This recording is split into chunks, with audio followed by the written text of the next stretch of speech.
Welcome to the Ringer Gambling Show, the Tuesday edition. I'm your host, Tate Frazier, and joining me, as he always does on this beautiful Tuesday, it is Cousin Sal. Sal, how you doing, man? Good to see you. I'm good. It's not always a beautiful Tuesday when the Cowboys play Monday night, as we saw a couple weeks ago. But yeah, Tate, it's nice to be on after a win.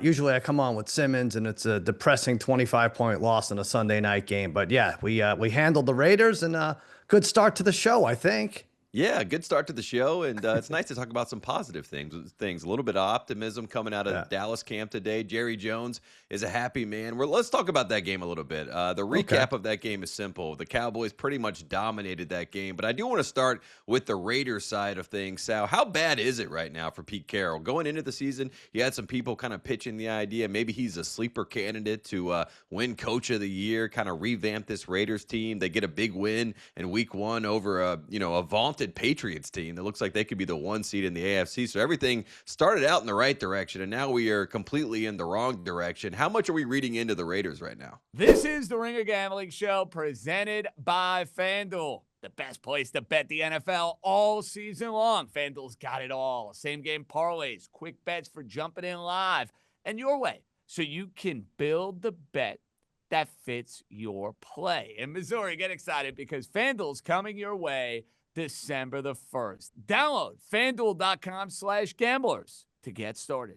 Must be 21 plus in present select states and 18 plus in D.C., Kentucky, and Wyoming. Gambling problem? Call 1-800-GAMBLER or visit rg-help.com. Call 1-888-789-7777 or visit ccpg.org/chat in Connecticut.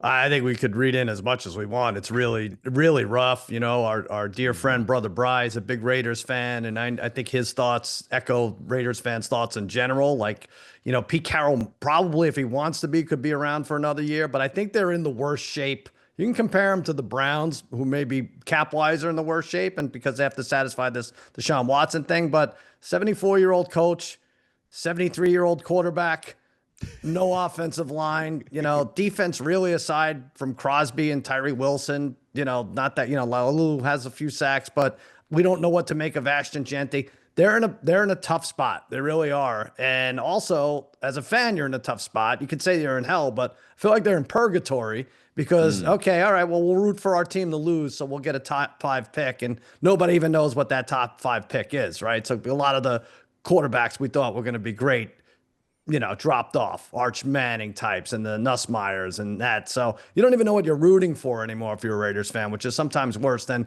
being able to root against them completely. And they thought they were going to be able to root for Ashton Genty. And if you watched that game last night, 6 carries, 7 yards. The offensive line has just been absolutely atrocious for this team. Geno Smith has had some bright spots, but mostly just some blips of bad football. And they continue to kind of compound at this point. So, I mean, even the Genty aspect, which was supposed to be so fun, he's got the Mike Myers stance behind the line. A lot of this stuff just seems to be rolling in the wrong direction. So for Raiders fans, we do feel for you on this show. And if you're looking at the win totals for the Raiders, Sal, I mean, it basically feels like right now under 4.5 wins is the favorite right now at -170. Do you feel like that's a good play at this point? If you look at their schedule, maybe there's some room for a little bit of optimism late in the season, but I don't know if we can buy in right now. You can't even say they have cupcakes on their schedule because they're like they're gingerbread men. Yes, exactly. So I don't know what to say, but 4.5. You don't want to lay 170. That's high, but for God's sakes, are they going to have 5 wins? They have 2 now. They're 2-8, right? 2-8. So they would have to go 3-4 the rest of the way. I get it. They have some games that are going to be pick'ems, but towards the end, they're not going to give a crap about that. And their last game, do you have it up there? Is it against Kansas City? It's against Kansas City, and maybe Kansas City has to play that game to try to make sure that they get into the playoffs. No doubt. But typically, they usually don't have to worry about that game. So that could be almost like a fork-over win for, the Raiders to potentially bump up that win total, but not so much this season. So a little bit of a different story. No doubt about it. Yeah. But I mean, I'm happy about my team going in there. It was tough.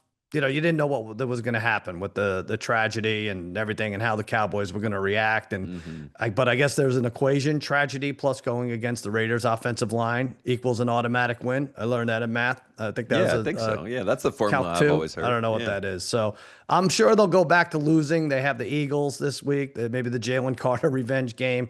But I do see things in this Cowboys team for next year that maybe could be good. That Pickens was a great pickup. Lock that guy up, right? So Jerry got so lucky with that.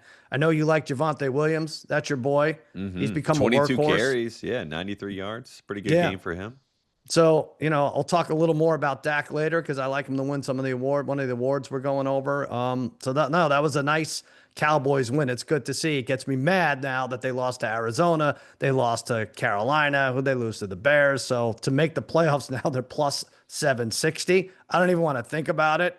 I guess if they beat the Eagles, they would rope me back in, but I'm not going in yet. Tate, I just can't get in there yet. The fact that you looked at the odds makes me think that you're thinking about it, which warms my heart a little bit, Sal. It's a gambling show. I have to. We have to look at it. We got to get contracted to do it. Yeah, but they're over under 7.5, right? Is that what you're right. talking about? Yeah. Yeah, I was going to say, let's look at the win totals. Over 5.5 wins, minus 900. So at least we know they're going to be, above 5.5, which is pretty good.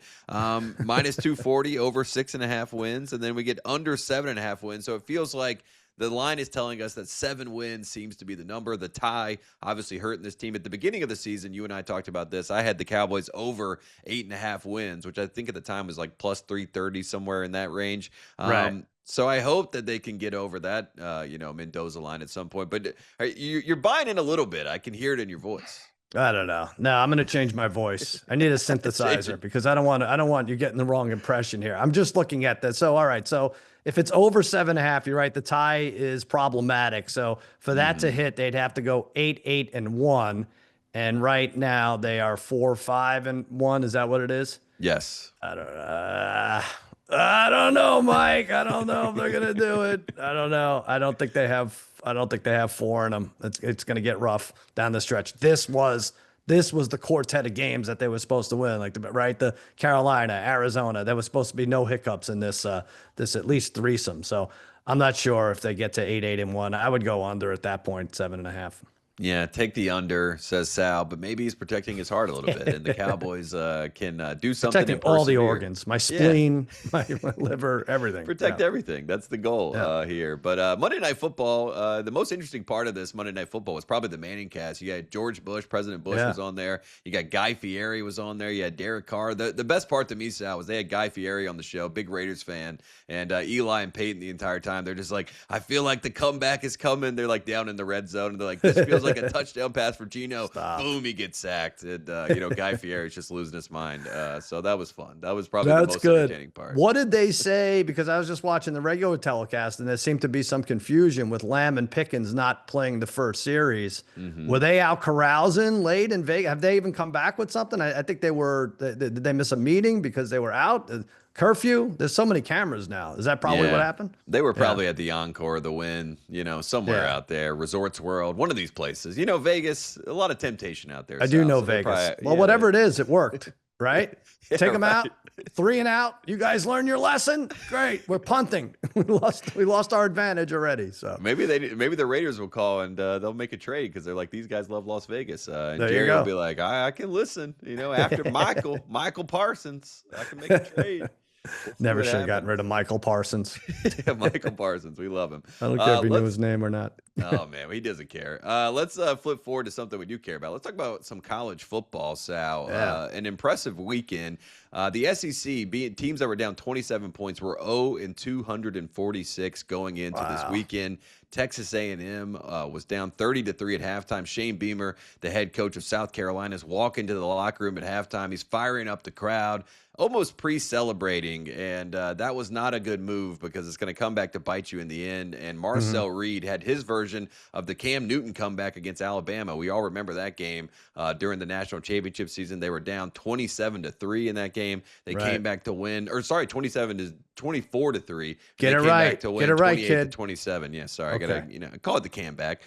Great moment in time, but Marcel Reed has that moment. Now they're the only undefeated team in that conference. Last week, we talked about them being undefeated at the end of the season, Sal, and you were worried at halftime. You were already tweeting about it. It was a good tweet because I was worried the fortune way before halftime. I was worried so much. I had Texas A&M, and people are going to hate me for this. What kind of gambler are you? I had them on a money line parlay, which only moves a parlay a few cents because they were such a big favorite. But when they were down I think they were 27-3, maybe 24-3. I don't know what it was, but 23-3. I bought out of it at a loss. I'm like, screw this. They can't, Marcel Reed had like 200. He should have had 5. There was so many balls tipped in the air. They had no momentum. Their offensive line was getting pushed around. I know we talk about like stunning comebacks, but this seemed ridiculous at halftime, right? If you would have told me like they're just not going to score again, like Lenora Sellers looked great. He looked like the guy we were looking at for Heisman in August, right? So ridiculous wins for the Aggies. This one in Notre Dame, you're right. We bet them. I think they were minus 105 to stay undefeated before the SEC championship game. I don't know what it moved to now, but yeah, what did you take of this? It was something else. We were texting about it. Yeah, a lot of people were saying, he shouldn't get credit for this comeback because he was so terrible in the first half. I was texting you that this felt like a Paul Crewe longest yard type game where it's like, we're going to have to investigate this at some point with all the scandals we have in college football. He's like airmailing passes and everything early in this game. But I feel like the comeback needs to get the credit it deserves. It felt like a Marcel Reed Heisman moment to me. And it started from the jump. That 4th and 12 where, if he doesn't get that 4th and 12 early in the second half, it does feel like this game snowballs into an absolute disaster. Instead, he rushes for that, ends up throwing a touchdown to a guy who hadn't caught a pass all season long in Williams, and that kind of opens up the floodgates for the rest of this game. So Texas A&M, a lot of moxie. Everybody's kind of been waiting for A&M to kind of be A&M. We've always kind of seen them trip up late in the year, but they handle business. They get it done. And now you got South Carolina fans in my life saying, fire Shane Beamer. I'm over this. I can't watch it anymore. I'm going to have a heart attack. So, who is that? Is that the local mechanic? Who is this? Yeah, that's the local South Carolina fan in my life. I don't know. I think this A&M, like this Mike Elko, he's now been through every kind of game, and they're going to crush Samford, and then they go to Texas. FanDuel doesn't have a line on that yet, but I imagine they'll be, now that Texas is kind of out of it, they'll be like a 4.5. They're going to get in that SEC championship game anyway, so it's interesting to see who they play, and I know we're going to talk about that in a second. Yeah, we will. We also got to talk about Alabama. This was the first time, Sal, that Alabama lost their homecoming game since 2001. They lost to LSU back in 2001, 35-21. That's a little weird note that probably nobody knows, but I thought that was fascinating. There was also some, kerfuffle at the end of this game. Oklahoma was trying to take pictures on the logo. They were roping off the logo, so they couldn't take any pictures. So Alabama likes to, win. Last year, they were taking the hedges out at Georgia, but when someone wins on their field, they're not so happy about it. But a big win for Oklahoma, and now we got to talk about Oklahoma as a playoff team. Are you buying the idea of John Mateer and the Sooners in the playoffs, Sal? Boy, I said FanDuel they have them as minus 170. They're just so up. They're not up and down. They're a good squad. They're very solid. Now, if they can compete on the road like we've seen, nice job by them. A gutty win. And now the Tide needs some help to make the title game. It's funny, you talked about the homecoming game. Like, we would always set up our homecoming game, our high school team, against just a loser team that really could like barely field the squad, and we'd still lose. But that I would feel like that's what Alabama should have done this week. What do they play? Are they Samford or is that the other team? I'm not sure what they. No, is it Alcorn State? Is it something stupid like that? It's that time of year in the SEC. It's how is that? Yeah. They always have one of those games. And that's why the Big Ten throws their arms in the air and they say, wait a second, our scheduling is harder. You got Signetti at the start of the season, Indiana's coach, calling out the scheduling of the SEC. But it is what it is. The Citadel, Furman, all these teams need a game against the SEC every once in a while. And guess what? They get paid for it. But it is that time of year. They're all trying to hide out a little bit. A team that changes next year, right? They add another SEC game. Yeah, they have nine SEC games, right? So they have 9 conference games next year to preserve the integrity of the SEC. It just means more, as we know. They're at Auburn Thanksgiving Saturday. FanDuel has a line on that already, like 6.5. I think they don't want to end up with 3 losses and let the committee decide if they're worthy or not. So that's not the spot they want to be in. And also a 3-way tie with Ole Miss and Georgia. And I think they miss out of the SEC championship. So they're still minus 225 to make the playoffs, but they have some work to do.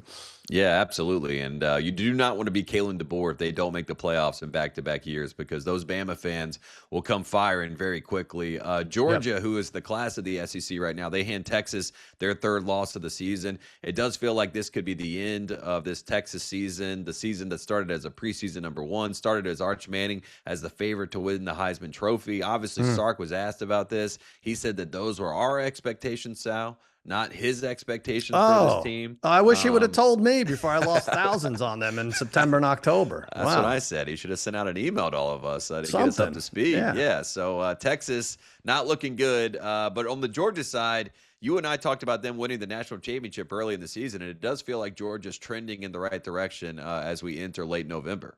They're in all right shape, right? Gunnar Stockton, who's been up and down, has stepped up 24 for 29. He has 13 touchdowns and 2 picks in his last 4 games. So I think they're okay.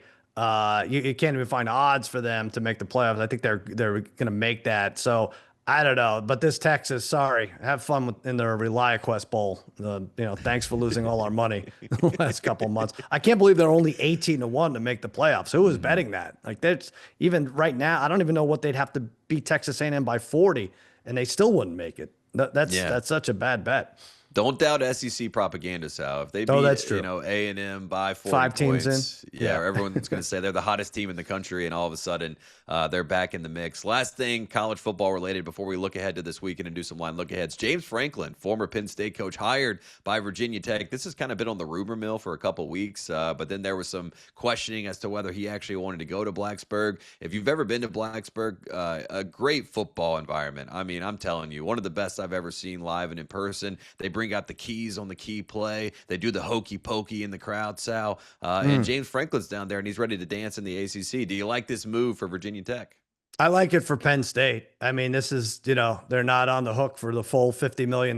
This is like the ex-wife getting remarried. Like, they're throwing a party. They might have even helped them find a job. I don't know how that works, but so is this the formula though, Tate? So you get fired from a top 10 job, top 5 job, and now you have to move down to the 12th place team for a lesser power conference.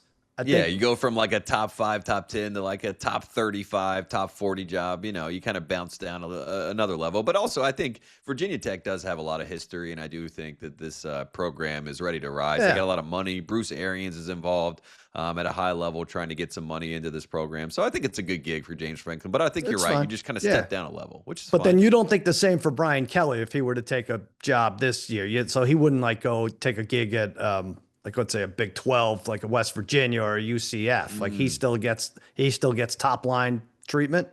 We'll see. I mean, Oklahoma State's a team that I could see taking a swing on him, or maybe a Penn State maybe says, hey, we looked around the marketplace. Everybody that we thought, all those top flight guys are saying no. You talk yourselves into a Brian Kelly. He gets on his central PA accent, and all of a sudden he's got a new family. And he's in the building there at Happy Valley. So there's another Kelly, Chip Kelly, who it's all coming out now because the performance was just miserable again last night as a coordinator for the Raiders. But coming off a pretty good college gig, right? But he's making $6 million coaching the 31st ranked offense right now. So if he goes back, I wonder if he gets an SEC Big 10 job, or does he slide past Franklin and Kelly? It's so confusing. I don't know. Only you have it figured out.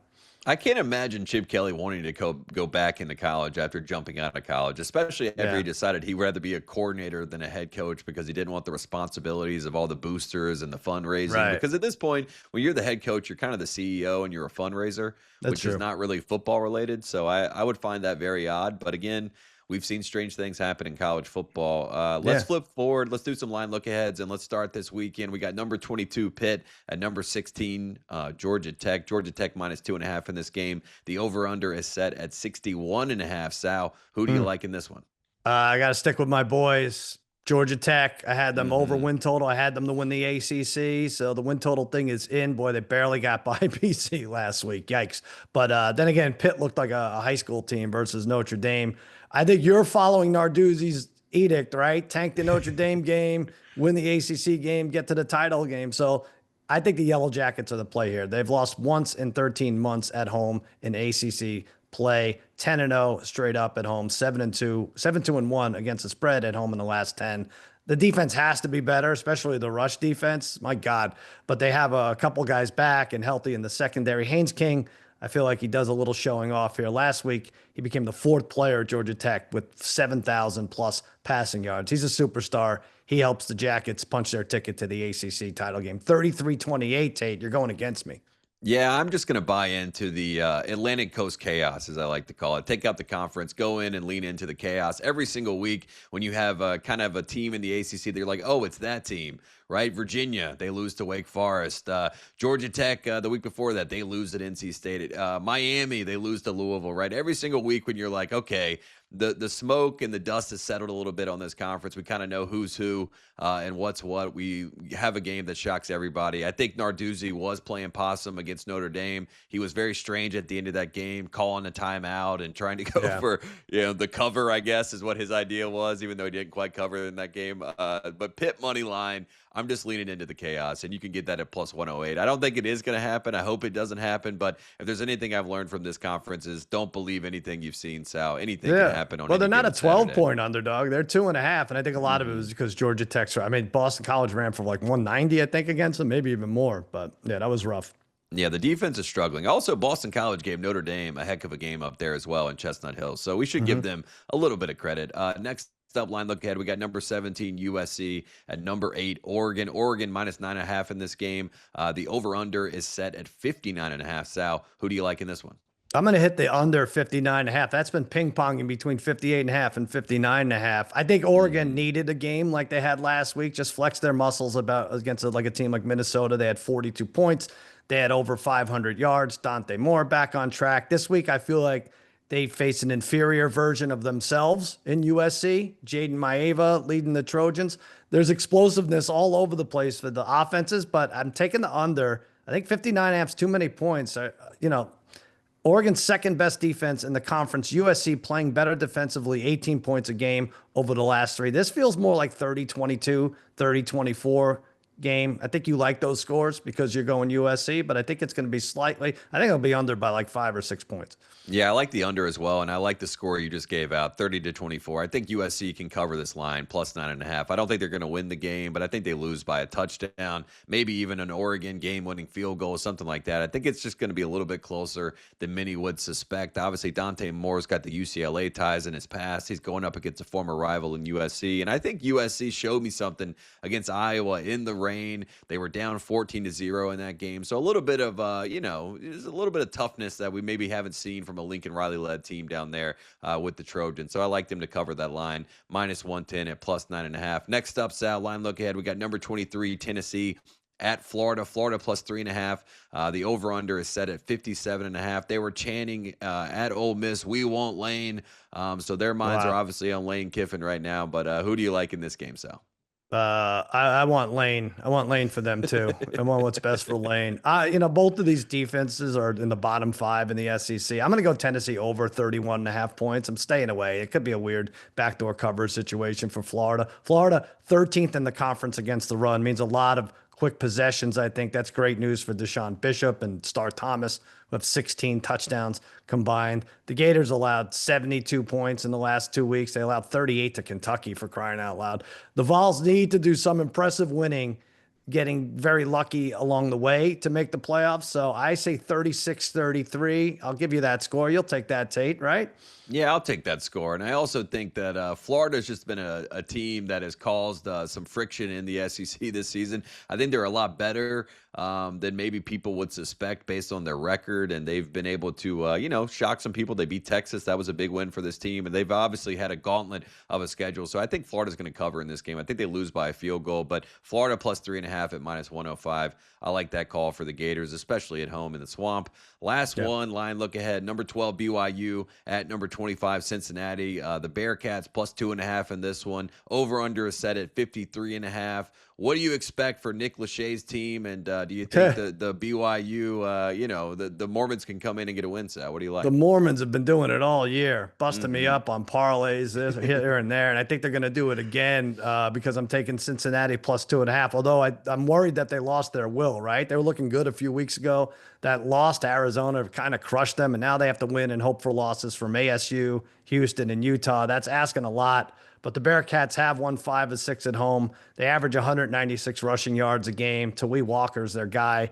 I think Scott Satterfield wins at home here, 28-21. I'll take the couple points here. You like money line, huh? I like the money line. I'm going to take Cincinnati in this game. I've had a lot of Cincinnati people reach out to me, saying we don't talk about Cincinnati enough on Ringer Tailgate, and we need to give them some more love. So, I'll line up with the Kelsey brothers and Nick Lachey, like I said, and I'll take Cincinnati to win this game straight up. And BYU, a little bit of a paper tiger this season, when they've really gotten tested at a Texas Tech. I just feel like they kind of fold a little bit. And Bear Bachmeier, I think next year will be the year, or maybe 2 years from now. But for right now, that number 47 is not looking like Michael Irvin wearing the number 47. So a little bit different. Yeah, not no quite. one will. No one ever will. Yeah, he said it was a 747. He was flying down the field. That's what Jimmy told him. Yep. Next up, let's track to the future here, Sal. We got Heisman winner. We got the odds in front of us. Last week, I was all in on Heisman Doza. Right now, he's the favorite at plus 100. But who do you like on the board, Sal? Because I feel like every single week, these numbers keep shifting.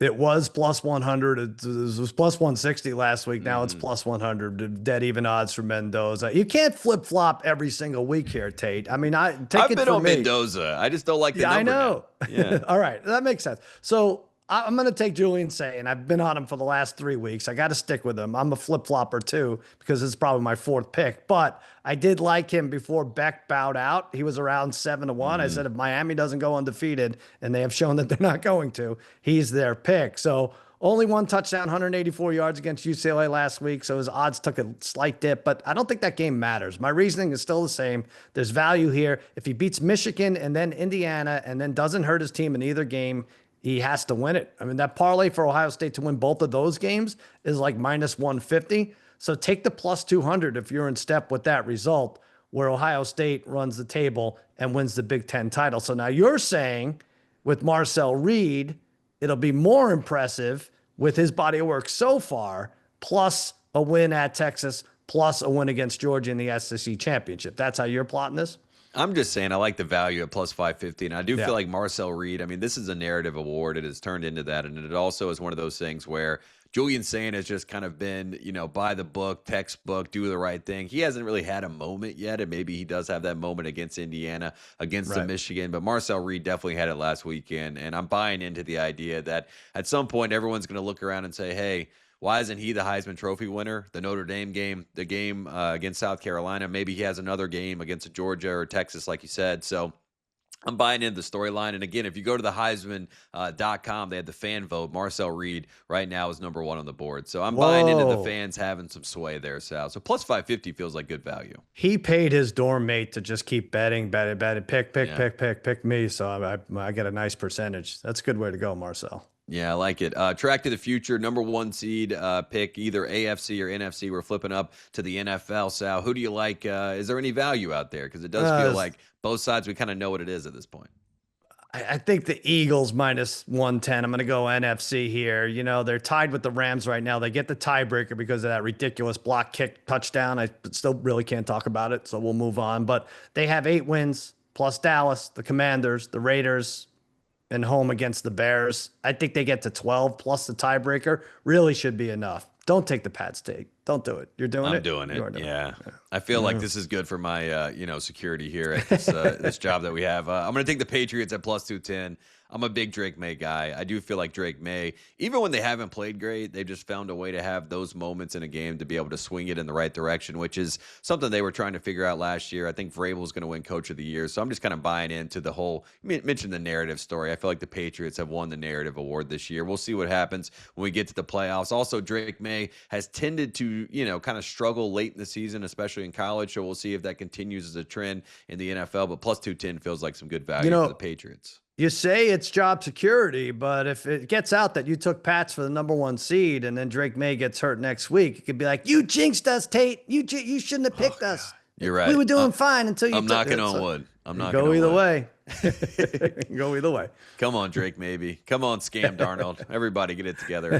Track to the future. NFL team not currently favored to win their division. That is a good bet on the board, Sal. You're going down to the AFC South.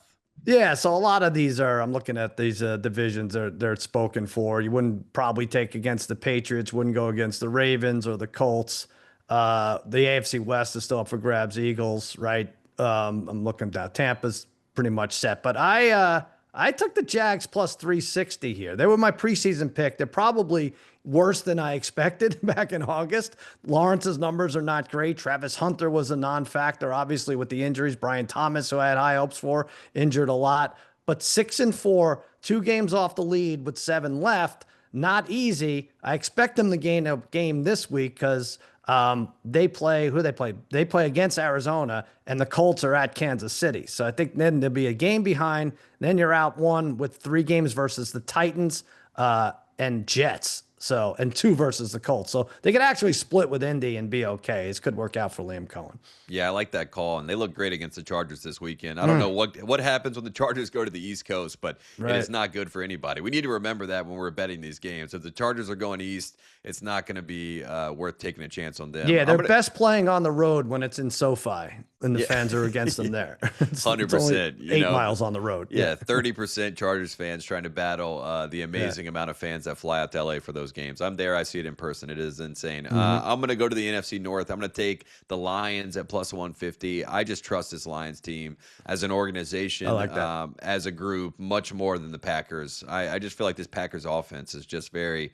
ridiculous, to say the least. So at plus 150, I feel like it's a good number to take the Lions. Next up, Soundtrack to the Future, NFL Comeback Player of the Year. You mentioned it at the top, but you like your boy Dakota, right, to win this award? Yeah, when we looked at this last night before the game, he was plus 220. Now he's plus 150. I think it's a coin flip against Christian McCaffrey, but he put up some nice numbers again. 4 more touchdowns. CD dropped a walk-in touchdown, so that would have been another. He's on pace for 36 TDs and 4,400 yards. And that's a weird, the Comeback Player of the Year award. It's the weirdest we know, right? Like, unlike the MVP, they don't really care if your team is good or bad. Like Burrow won it last year on a 9-8 team, so Burrow could win it next year too. He might be a 5-time winner before this is over, Comeback Player of the Year. But I like him. You're going a bigger swing here, and one that's it's a head scratcher in terms of how to judge this guy compared with his coming back or not. Yeah, I guess he came back from being bad. I guess that's my argument. And we don't know what the actual definition is of this award. So that's why I'm taking Indiana Jones, Daniel Jones, because he is coming back from purgatory. You mentioned that earlier. So now he's at plus 1,600. I feel like if he goes to Kansas City, kind of, puts a stake in the chest of that franchise and that dynasty, then maybe people come back around and they're saying, what about Daniel Jones? He was terrible and now he's good. So he's the Comeback Player of the Year. So plus 1,600, maybe that's the sell job for old Indiana Jones. Yeah. What the qualifications are, if you played for the Giants the previous season, that's a hardship. That's considered a hardship. Little asterisks in there, if you played for the Giants. Saquon Barkley should have won Comeback Player of the Year last year. Track to the Future, last one before we get to break here. NBA Rookie of the Year, Sal. You like the favorite still. You're still buying in. You're planting your flag. Yeah, I know what you're doing here. I have some Hornets fans in my life, and I know Khan's coming on strong. But well, I'm gonna take Cooper Flag. I just think he's gonna get all the love. He's gonna be the Sports Center hero and that. So I'm gonna go. I have him already. I took a couple of weeks ago at even when VJ Edgecom was coming on. Like he had like 3 good games. By the way, no one's really talking about him anymore. I think he's plus 340. But I'm gonna take Flag at now minus 110. I'm gonna stay with that. You love Khan here, right? Yeah, I like Knipple. I unfortunately love this kid. I love the way he plays the game, and it was fun to see him in Milwaukee. Got the whole Hornets team to go to his house with his family. Yeah, that was cool to see. And then he also had to played a great, incredible game. Gets it to overtime. They ended up losing in Milwaukee, but still a lot of fun. So last night it was plus 240. Now it's plus 220. If you like Knipple, and I feel like Bill Simmons is going to keep pushing the Knipple agenda that he's such a good player. He said he's going to be on the 2028 Olympic team, Sal. So a lot of Knipple stock there in the Simmons household, and I'm going to buy in as well, and I'm going to knock on wood just in case it goes sideways. He's got some uncut Khan cards in the background. Khan rookie cards. The problem with Khan is he's going to play 9 more games with LaMelo, and then 1 or both of them will get hurt. You know it, and I know it. LaMelo's not going to stick around, and by the time February rolls around. Same with Brandon Miller. Yeah, there you go. That's how it happens. But look, we're having fun. Track to the Futures. We got some over-under reactions coming up after the break. We will see you in just a few minutes. The Ringer Gambling Show is brought to you by FanDuel. Ready to fire up your Saturdays? FanDuel's got a boost you don't want to miss. It's called Boosting with the Boys, and it's giving everyone a college football profit boost every single week. This weekend, I'm going down to the Swamp, and I'm going to take the Gators points plus 3.5. I think they handle business at home. They're not going to get the win, but I think they're going to cover that line. We're talking real games, real teams, real Saturdays with an extra payout on the line. It's easy, it's fun, and guess what? It's only on FanDuel. Go to FanDuel.com/gamblers to download the app. Check out the Boostin' with the Boys offer and get in on all the action. Must be 21 or older and present in select states, or 18 and older and present in D.C., Kentucky, or Wyoming. Opt-in required. Bonus issued as non-withdrawable profit boost tokens. Restrictions apply, including any token expiration and max wager amount. See terms at sportsbook.fanduel.com. Gambling problem? Call 1-800-GAMBLER or visit rg-help.com. Call 1-888-789-7777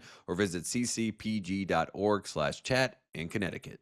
Welcome back to the Ringer Gambling Show. I'm still your host, Tate Frazier, and we're here with Cousin Sal. And now, Sal, we get to have a fun, old-fashioned favorite game here. We're going to do some over-under reactions. I give you a statement. You tell me if it's an over or an under reaction. Are you excited to play? We got a lot of stuff. I'm excited. I don't know why you have to tell me the rules every time. We've played for 16 years or something. Well, I know. I just feel like sometimes people, hey, look, we're on the FanDuel Regional Sports. Oh, that's Network. true. They might not have seen this, so we got to welcome get everybody. Them up to speed. Yeah. Oh, you're in for a treat. Okay. Shout out to the Carolina Hurricanes. I hope they're having a good year. Let's start here. Let's do some over-under reactions. The Kansas City Chiefs are missing the playoffs, Sal. I give you that statement, over or under reaction.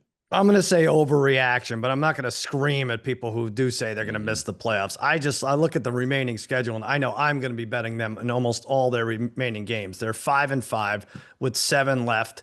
I think they win. This will be key, right? If they beat the Colts and they beat them by double digits, everyone's going to be like, oh, the Chiefs are back. The Chiefs are back. But they're going to be favored in every game. They're going to be favored at the Cowboys. They're going to be favored home against the Texans. They have the Chargers and Broncos. They're home for both of those. I don't think they get swept by either of those teams, right? And then they're at the Titans and at the Raiders. I mean, at the Titans and Raiders, let's just make them 7-5 now. Would you like them at 7-5 the rest of the way? Of course you would. So yeah, I don't think they are missing the playoffs. Yeah, I'm right there with you. I do feel like the books have not moved at all. They have not swayed in any direction to say that they do not think that they're going to make the playoffs. So I think that is a little bit of tip in your hand there, that they believe the Chiefs are still maybe not the Chiefs that we've seen in the dynasty era, but they're still a really good football team, and the AFC is there for the taking. Next up, Shedeur Sanders is getting far too much criticism for his performance against the Ravens. Over or under reaction, Sal? Slight overreaction, but people think it's a game changer because he's going to get first team snaps this week, right? I don't see it that way, because you don't get touched in practice, right? So whether you're going against the first team or they're pulling people out of the stands or it's the front office you're thrown against, it doesn't matter if you're not allowed to touch him. And that's his problem.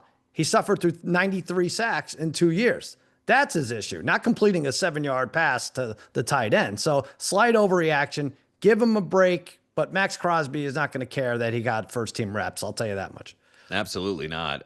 Saliva, Sal, has become too expensive as far as NFL fines are concerned. Over or under reaction? The hell are you talking about? No, yes. He said he didn't spit, but we saw the spit. Underreaction. 500,000 is a lot. That's a lot for a DNA sample. I had bet the Steelers, so I actually felt bad for Jalen Ramsey. I felt bad for myself too, because it was still a close game. First of all, between plays, Chase is right next to the Steelers huddle between plays, right? So why aren't the refs getting involved there? That should be a penalty there. So, but the big point is no one ever sees the spit, right? So I'm not sure how the post-incident investigation goes, where they do eventually see the spit or they just believe the spittee. But Ramsey slugs him and gets fined. And I think it should be like the World Series, where remember when the ball got lodged in the fence and Enrique Hernandez put his hands up? I mean, I think that's what Ramsey should have done. He should put his hands up. And that means that the guy spit, and now I'm going to pop him in his face mask. That one, everyone knows, before you reacted the way you did. Yeah, it's a little heads up to the officials. Like, something bad has happened. Now I have to retaliate. I also feel like I'd rather get spit on than like poked in the eyes, or like, God forbid, what happens underneath those piles, just based on what I've heard. So It feels like the least, kind of invasive thing to happen on a football field, but at the same time, it just has like more ramifications in the real world of disrespect. So I can see both sides of it. Jamar Chase also says, again, he did not spit, even though there is footage there. He says it's AI generated. We'll see what happens with that. Right. Oh, my God. Oh, we're never going to get anywhere in this world now. Yeah, what a world we live in. Speaking of the world, next up, Sal, Tua Tagovailoa says, Tua Tagovailoa doesn't know any countries in Europe. He was asked what other country he would like to play in after playing in Spain. He first says Hawaii, then he says Jerusalem. Over or under reaction, Sal? Hawaii's pretty close to Europe now that I think about it. I think it's an underreaction until he proves that otherwise. I mean, maybe he knows Italy because we're taught that it looks like a boot early, like in middle school, but I don't think he knows much about anything. I don't think he knows cities in Florida. He said he's excited to play in Jerusalem. He couldn't point it out on a map. Could he point out his receivers on an all-22? I'm not sure what this guy sees. Yeah.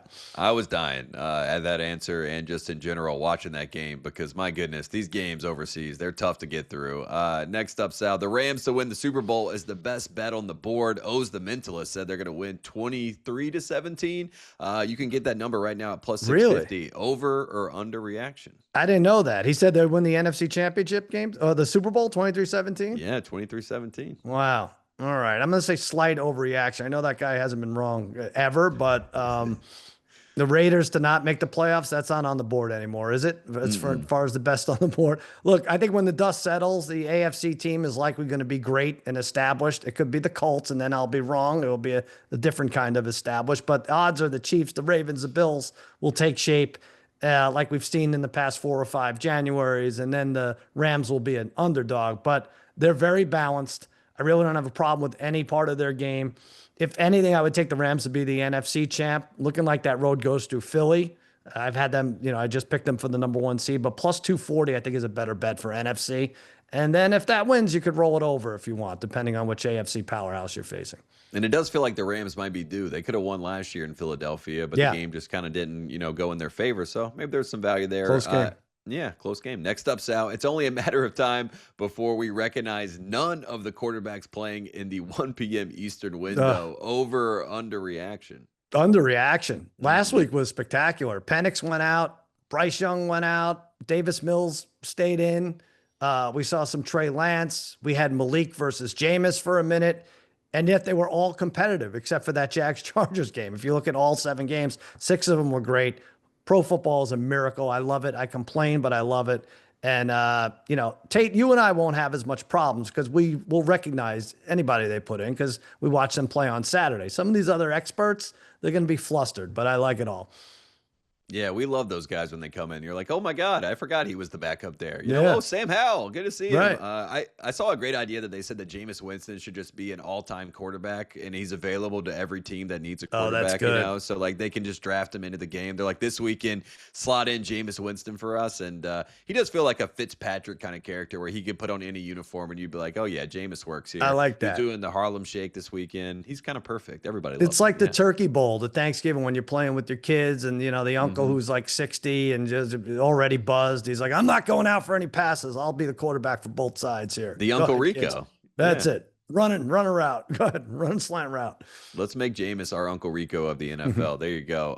The Michael Penix signing was worse than the Kirk Cousins free agent deal. Over or under reaction, Sal? I'm going to say, let's work through this. I think under reaction, but the Kirk Cousins was the worst free agent signing of all time. I spent a couple minutes looking at this. 4 for $180 million, that is, with 100 guaranteed.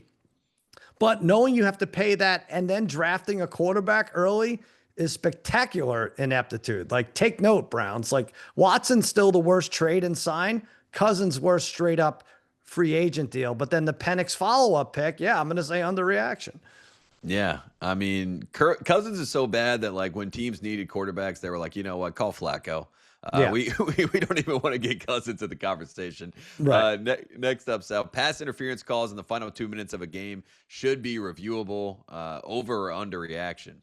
I'm going to say under reaction, but I really am so in the middle with this. Like, nobody wants the game to end on a play like that. The Lions and Eagles last week. I don't think Detroit was doing anything anyway. Goff was 2 for 18, his last 18. So, but you don't want a Super Bowl ending on something so ticky-tack, right? And then again, you can't have everything reviewed. So, and what if it's like with 3 minutes left? Just as important, but just didn't get inside the 2. So I think maybe coaches should have a bonus challenge for something like this. It's really easy if this didn't become like a game show where you could use your challenge now, or what's behind like, how about this replay assist gets their act together and just calls everything for us that they know is right or wrong.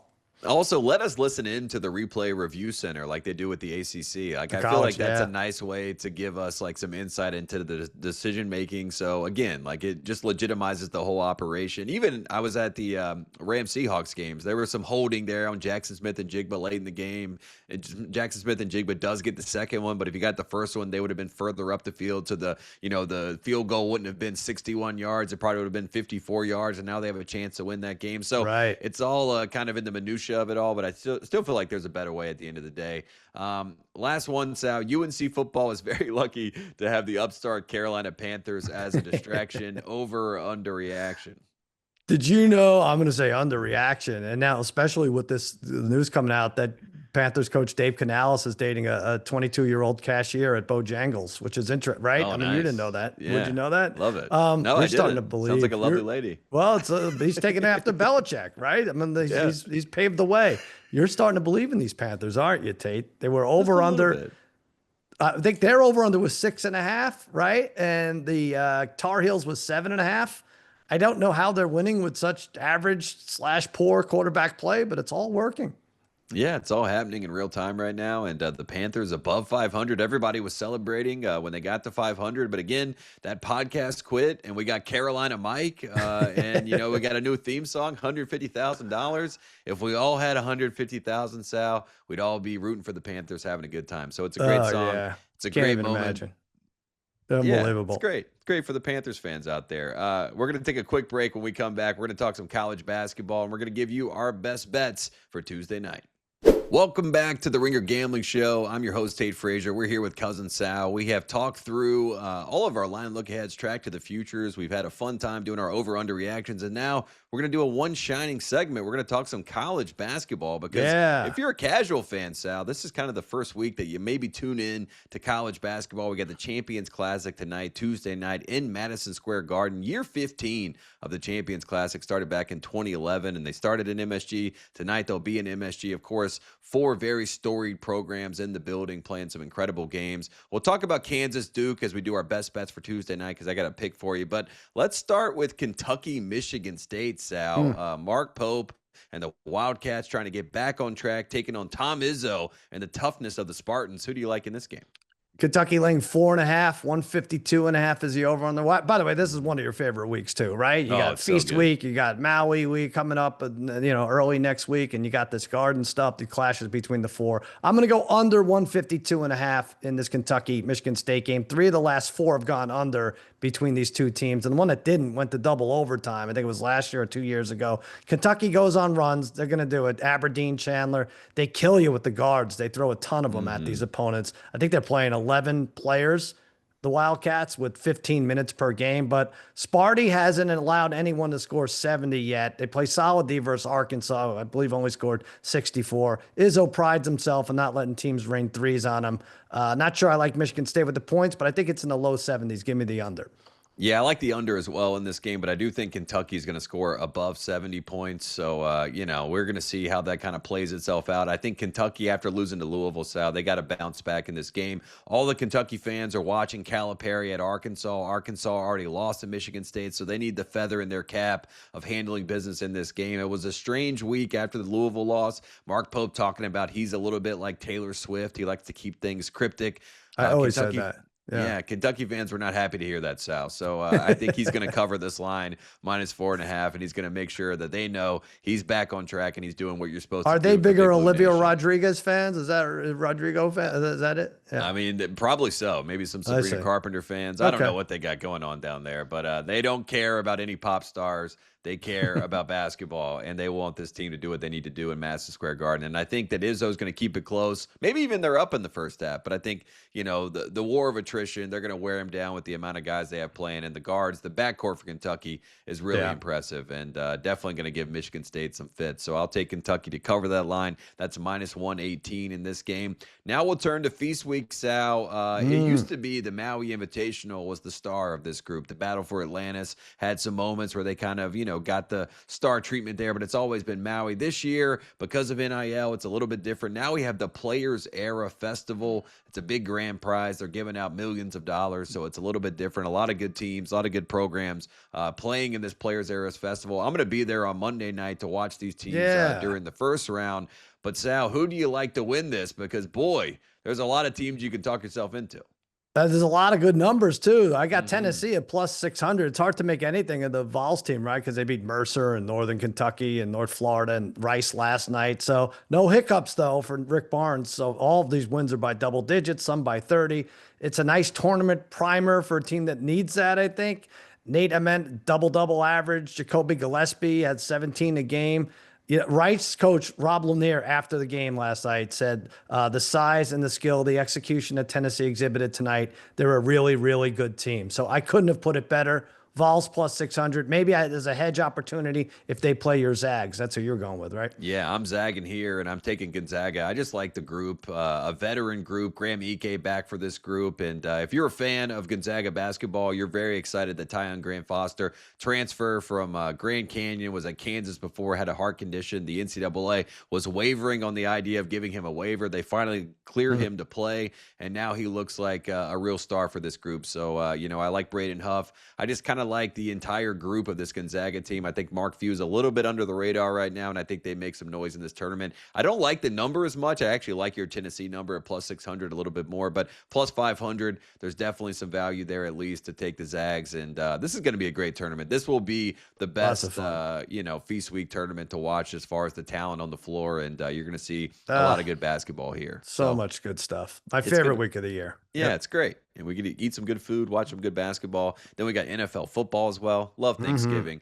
Last one we want to hit, even though this used to be, like I said, the pride of Feast Week. We got the Maui Invitational, and we're going out there, Sal. Not the usual crop of teams that we've seen. It is taking a little bit of a downturn because of this Players Era Festival. But who do you like looking at the odds for Maui? It's kind of sad. I was looking at the teams that got the invite here. I'm going to jump back with the Longhorns at 2-1. They're, one of the only squads out there, good names to endure a big boy game, that being against Duke. I was on the wrong side of that too. It's pretty close at half though. They've won 3 in a row since. Dalen Swain starting to shoot better. They have that Long Beach transfer, Lucina Troyer, posted a double-double last game. They got the big recruit. I know he's not going to play Gooseby, right? So they'll leave him alone until next year. But they have ASU, probably Washington State, and then a coin flip game against the NC State Wolfpack. I'll grab the 200 plus 200 odds.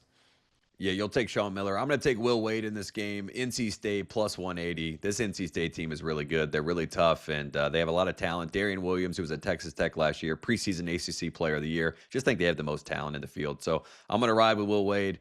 I'm going to ride with the Wolfpack. And I think they handle business in Maui, Sal. It's going to be a great tournament. Going to be a great feast week. And we hope everybody enjoys some college basketball. We'll be right back after the break. Welcome back to the Ringer Gambling Show. We're back for our final best bets for Tuesday night. We appreciate everybody tuning into the show. Sal, Tuesday night, we're looking at the board. What do you like the best and what do you like the most? Let's give some people some winners. To the association, I can't give them too many winners. I'll give them this one. Luka, over 8.5 assists, minus 114. They're home against the Jazz. I like this a lot. I'm hoping he doesn't get pulled early in a blowout, but he's had 9 or more assists in 5 of the last 6 at home. He averages almost 10 there. Very unselfish lately, giving away his meals too. So svelte. Luka, over 8.5 assists. Yeah, giving away his meals. Just a charitable guy in general. And he's yelling at some of his teammates like Bronny to take the shot when he gives him the shot. So hopefully he takes those shots tonight. He makes those shots and those assist numbers go up a little bit. So I like that call for Luka. The Lakers, kind of fun. Nice, good energy out here in Los Angeles talking about the Lakers. Hasn't been like that in quite some time. So that's fun to see. I'm going to flip back to college basketball. I'm going to go to the Champions Classic. I'm going to take Kansas plus 11.5 in this game. I do think they're playing coy. I'm going to take Kansas in this game to cover. Like it. Yeah. I love it. Appreciate everybody tuning into the Ringer Gambling Show. It's been a lot of fun. I'm Tate Frazier. He's Cousin Sal, and we will see you guys next week.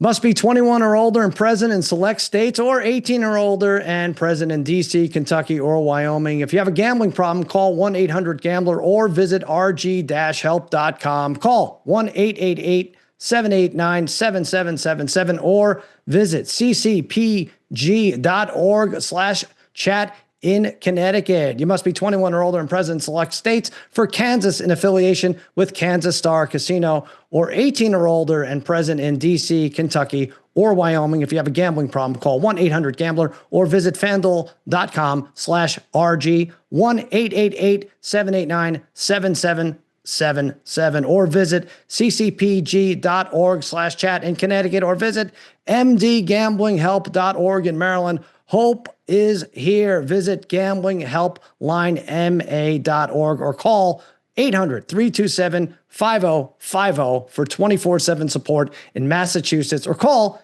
877-8-HOPE-NEW YORK or text HOPE New York in New York.